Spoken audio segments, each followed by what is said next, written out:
తెల్లవారు జాముల్లో సన్న జాజి పువ్వల్ల మురిసి మురిసిపోతాందే మనసు పిల్లలొచ్చి ఎగరేసే తెల్ల కాలి పటమల్లే ఎగిసి ఎగిసి పడతాందే మనసు కలలేని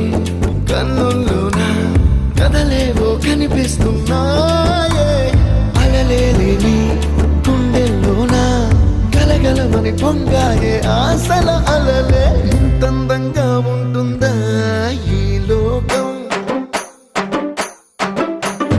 ఇన్నాళ్ళు ఈ మనసుకి తెలియాలేదే పాప